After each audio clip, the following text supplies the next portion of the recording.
So this is a road update for my Hiddenite property. I don't remember if you remember a while back when I got this little piece put in so that you could access the property. Look how gorgeous this is.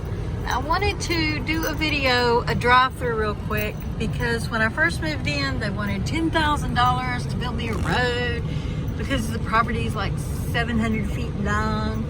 And then they wanted to charge all this money to bulldoze it off, and then they were going to charge all this money to put gravel down, etc., etc. And I was like, no. So the state put in my entrances on both Wellman Road and Hiddenite Road, Mount Wesley Church, so that I could, access the property. And I did them what I felt like were pretty close to straight across.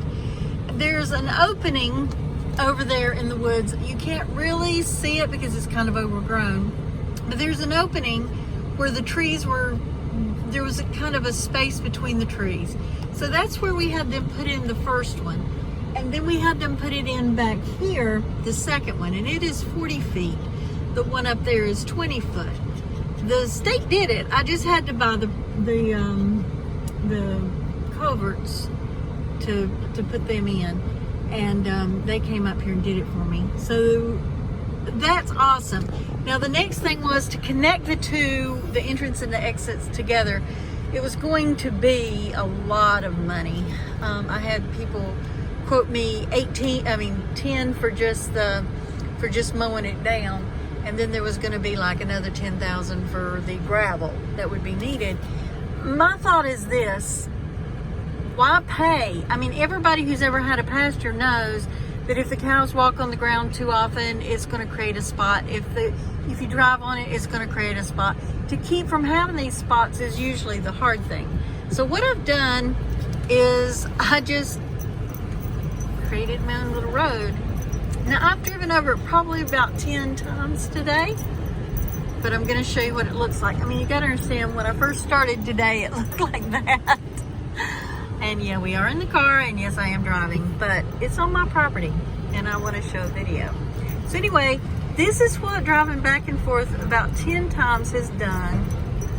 And this is after the Google has gone on and put in, oh yeah, I want to go, this is a little hump that the guys who leveled it left, and I meant to go to the left of it, but that is washing out because it's clay.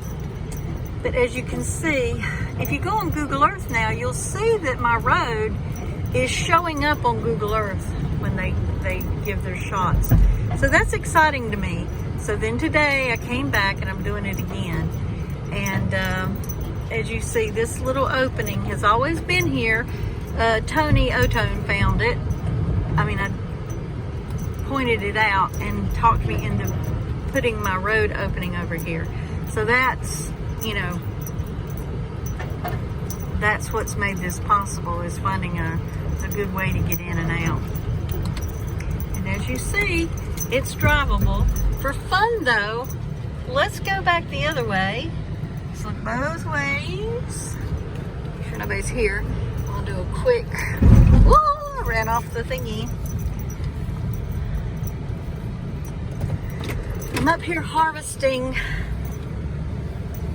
goldenrod and pokeberries today. And while I was up here, I thought, let's do some road work too. Make sure nobody's coming, and nobody is.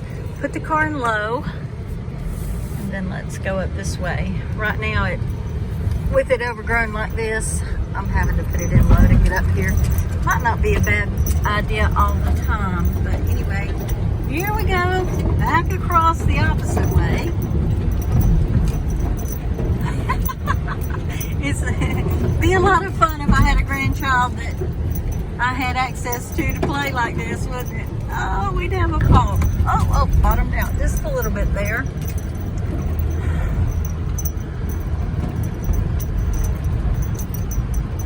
Now, when it's rainy and a little bit muddy, I also drive over it.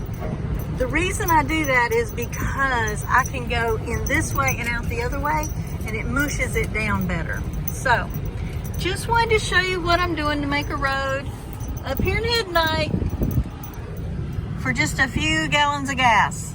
Okay? Y'all have a great one. Oh, Maisie says hey. Oh, and here's the amount of goldenrod I've picked for today. Yay!